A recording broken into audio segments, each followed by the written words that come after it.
Hi all, welcome to my channel. ఒక్కొక్కరికి ఒక్కో taste ఉంటుంది కదా. కొందరికి చికెన్ కర్రీ అంటే ఇష్టం, కొందరికి చికెన్ ఫ్రై అంటే ఇష్టం. సింపుల్గా ఈ వీడియోలో చికెన్ ఫ్రై సాఫ్ట్గా సెమీ గ్రేవీతో ఎలా చేసుకోవాలో చూసేయండి. బిగినర్స్ కూడా ఈ విధంగా చేశారంటే టేస్ట్ నెక్స్ట్ లెవెల్లో ఉంటుంది. పిల్లలు కూడా ఈ విధంగా చేసి పెట్టారంటే ఇష్టంగా తింటారు. మరెన్నో వీడియోస్ కోసం నా ఛానల్ని చిన్న సబ్స్క్రైబ్ చేస్తూ ఈ వీడియోకి ఒక చిన్న లైక్ వేసుకొని వెళ్ళండి. చికెన్ ఫ్రై కోసం ఇక్కడ ఒక అర కేజీ చికెన్ని తీసుకున్నాను. బోన్లెస్ అయినా తీసుకోవచ్చు. కడాయి పెట్టుకొని 2 లేదా 3 స్పూన్లు ఆయిల్ వేసుకొని ఆయిల్ హీట్ అయ్యాక ముందుగా మ్యారినేట్ చేసి పక్కన పెట్టుకున్నాను. ఒక అరగంటకు ముందే ఈ చికెన్ని కడాయిలో వేసుకొని గరిటతో కలుపుకోవాలి. కలుపుకున్నాక మూత పెట్టుకొని ఈలోపు ఒక చిన్న మసాలా చేసుకుందాము. మిక్సీ జార్లో 5 లేదా 6 వెల్లుల్లి రెబ్బలు, 1 స్పూన్ మిరియాలు, 1 స్పూను ధనియాలు, 1 స్పూన్ జీలకర్ర వేసి వీటిని మెత్తగా మిక్సీ పట్టుకున్నాను, వాటర్ ఏమి వేయకుండా. మూత ఒకసారి తీసుకుందాము. చూసారా, చికెన్లో ఉండే వాటర్ అంతా ఇలా సపరేట్ అవుతుంది. ఒకసారి ఈ చికెన్ని కలుపుకోవాలి. ఈ వాటర్తోని ఈ చికెన్ ఉడుకుతుంది. కట్ చేసి పెట్టుకున్న ఒక మీడియం సైజు ఆనియన్స్ ముక్కలను కూడా వేసుకున్నాను. మనం తీసుకున్న చికెన్ ఒక 30% ఉడికాక ఇలా ఆనియన్స్ ముక్కలు కూడా యాడ్ చేసుకున్నాను. ఈ ఆనియన్స్ ముక్కల్ని బాగా కలుపుకున్నాను.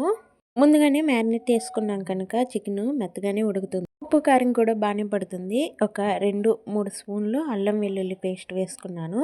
ఈ టైంలోనే ముందుగా మిక్సీ పట్టుకున్నాం కదా మసాలా పేస్టు, మిరియాలు, ధనియాలు, ఈ మసాలా ముద్దను కూడా యాడ్ చేసుకున్నాను. దీనివల్లే గ్రేవీ చాలా టేస్టీగా ఉంటుంది. స్పైసెస్ ఏవైనా చాలకపోతే ఉప్పు, కారం, పసుపు ఇలా అడ్జస్ట్ చేసుకుంటూ యాడ్ చేసుకోండి. ఒక 2 స్పూన్ల వరకు కారం యాడ్ చేసుకున్నాను. ఈ కారం స్పైసెస్ అంతా ఈ ముక్కలకు పట్టేటట్టుగా ఒకసారి చికెన్ని అంతా మంచిగా కలుపుకుందాము. చికెన్ ఫ్రై అంటేనే పెద్ద ప్రాసెస్, ఆయిల్ ఎక్కువ పడుతుందని చాలామంది చేయడానికి ఇష్టపడరు కదా. ఒకసారి ఇలా ట్రై చేయండి, చాలా బాగా కుదురుతుంది. రైస్లోకి, పప్పు, రసంకి కాంబినేషన్గా ఈ చికెన్ ఫ్రై అయితే చాలా సింపుల్గా ఉంటుంది. చేసుకోవడం కూడా చాలా ఈజీ. మూత పెట్టుకుందాము. మీడియం ఫ్లేమ్లో ఫ్రై చేసుకోవాలి ఈ చికెన్ని. మూత పెట్టుకున్నాక ఒక పావు గంట ఫ్రై అయ్యాక ఆయిల్ సపరేట్ అవుతుంది. ఇలా ఆయిల్ సపరేట్ అయ్యాక ఒకసారి కలుపుకుందాము. చికెన్ మొత్తాన్ని దగ్గరుండి ఫ్రై చేసుకోవాలి, లేదంటే అడుగు పట్టేస్తుంది, మాడిపోతుంది కూడా. మిక్సీ పట్టి మసాలా పేస్ట్ వేసుకున్నాం కదా, కనుక ధనియాల పొడి, జీలకర్ర పొడి, గరం మసాలా ఇలాంటివి ఏవి యాడ్ చేయాల్సిన అవసరం లేదు.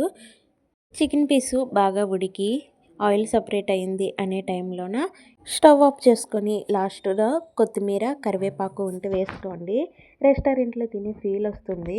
ఈ విధంగా చేశారంటే సింపుల్గా చేసుకోవచ్చు, తక్కువ మసాలాతోని సాటిస్ఫైయింగ్గా ఉంటుంది. మీరు కూడా ఈ వీడియో ఫాలో అయ్యి ఈ వీడియోలో చేసిన విధంగా ఇంట్లో ఒకసారి ట్రై చేసి ఎలా కుదిరిందో ఫీడ్బ్యాక్ తప్పకుండా కామెంట్ చేసేయండి. ఛానల్ మాత్రం సబ్స్క్రైబ్ చేసుకోవడం మర్చిపోకండి. See in the next video. Bye bye.